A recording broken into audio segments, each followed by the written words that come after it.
খুব সাধারণ একটা জিনিসকেও অসাধারণ করে তোলা যায়। এটার জন্য খুব দরকার হলো আপনার অনেকটা চেষ্টা, আপনার শ্রম এবং আপনার সঠিক একটা সিদ্ধান্ত। হ্যালো এভরিওয়ান, কেমন আছেন সবাই? চলে আসলাম ছোট্ট একটা ভিডিও নিয়ে আপনাদের মাঝে।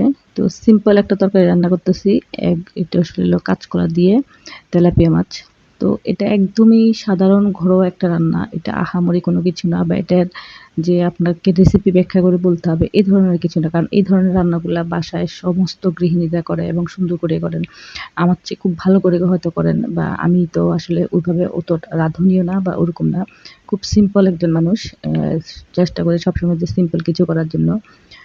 তো এই যে দেখুন, একটা সাধারণ রান্না আমি আপনাদের সাথে নিয়ে আসলাম বা আপনাদের কাছে নিয়ে আসতেছি, দেখাচ্ছি আপনাদেরকে।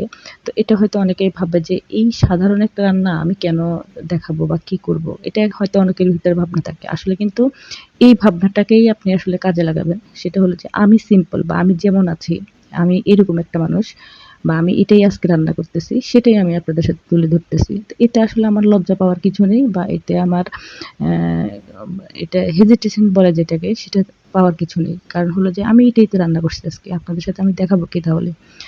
তো এই যে রান্নাটাকে কিন্তু এটা দেখুন, এটারও কিন্তু রান্নার কিছু ইয়ে আছে। যেমন কাঁচকলাটার মধ্যে একটা কষ আছে, সবাই জানে। এটাকে জাস্ট একটু হলুদ দিয়ে গরম পানির মধ্যে ভাপিয়ে নিলে এটার সেই কষটা চলে যায়।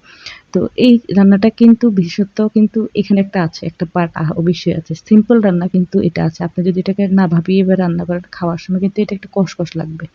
তেমন একটা ভালো লাগে না খেতে। আপনি যদি একটু ভাপিয়ে নেন তাহলে কিন্তু কষটা চলে যাবে, খেতে ভালো লাগবে। তো এই যে জিনিস, এই সিম্পলের মধ্যে কিন্তু একটু বা সাধারণের মধ্যে অসাধারণ একটা কিছু আছে। তো এই জিনিসটা আসলে আমরা এটা করি না কেন? এইজন্য অনেকে দেখা যায় একটু ভিডিও দিতে হলে স্পেশাল কিছু করবে তারপরে দিব এরকম। কিন্তু আমার ভিতরে সেটা নাই। আমি যেটা সিম্পল সেটাই আমি আপনাদের সাথে তুলে ধরি। চেষ্টা করি যে ঘরোয়া রান্নাগুলা। এই যে দেখুন, আমি জাস্ট কলাটাকে ভাপিয়ে নিলাম, মাছটা ভেজে নিলাম একটু লবণ হলুদ দিয়ে। তারপরে একটু কড়াইয়ের মধ্যে তেল দিয়ে তার মধ্যে পেঁয়াজ কুচি দিলাম, একটু লবণ দিলাম, হলুদের গুঁড়ো, মরিচের গুঁড়ো, একটু রসুন বাটা, একটু পেঁয়াজ বাটা, একটু জিরে গুঁড়ো দিয়ে মসলাটাকে খুব ভালো করে কষিয়ে নিয়েছি। এখন মসলাটা যদি আপনি ভালো করে না কষান, আপনার তরকারিটা কিন্তু স্বাদ হবে না। মসলাটা আপনি যত কষাবেন, কষাতে তেলটা উপরে উঠে আসবে, তখন আপনার তরকারিটা কিন্তু টেস্টটা নিতে হবে। আমার কলা যেহেতু কলাটা একটু ভাপানো ছিল, তো আমি সেই কলাটাকে মসলার সাথে আরেকটু ভালো করে কষিয়ে নিয়েছি। এটা যতক্ষণ পর্যন্ত না কষানো হয়েছে ততক্ষণ পর্যন্ত এটার মধ্যে আমি ঝোল দিইনি। কষানো হয়ে গেছে, আমি জাস্ট ঝোল দিলাম, তারপরে ভেজে রাখা মাছগুলো দিলাম, দিয়ে বাস এটাকে রান্না করে নিয়েছি। তারপরে এটার মধ্যে একটা টমেটো দিয়েছি আমি। টমেটো না দিলেও হতো আমার। কিন্তু আমি দিয়েছি, শীতের সিজন টমেটো দিলে ভালো লাগে। টমেটোটা দিয়ে নামানোর আগে জাস্ট একটু ধনেপাতা দিয়ে দেব। তো এই যে ছোট বিষয়গুলা, এগুলা আপনি আপনার কনফিডেন্স লেভেলটাকে উপরে নিয়ে যাবেন যে আমার এই জিনিসটাকে আমি এভাবে করেছি। তো এভাবে আবার রান্নাটা এরকম হইছে।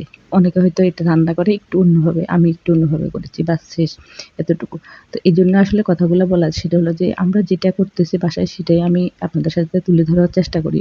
তো এটা কিভাবে নিল, কে পছন্দ করলে সেটা আসলে দেখার বিষয় না। এখন আপনারাও কিন্তু এই কনফিডেন্স লেভেলটা নিয়ে যদি কাজ করেন তাহলে দেখা যাবে যে এগিয়ে যেতে পারবেন।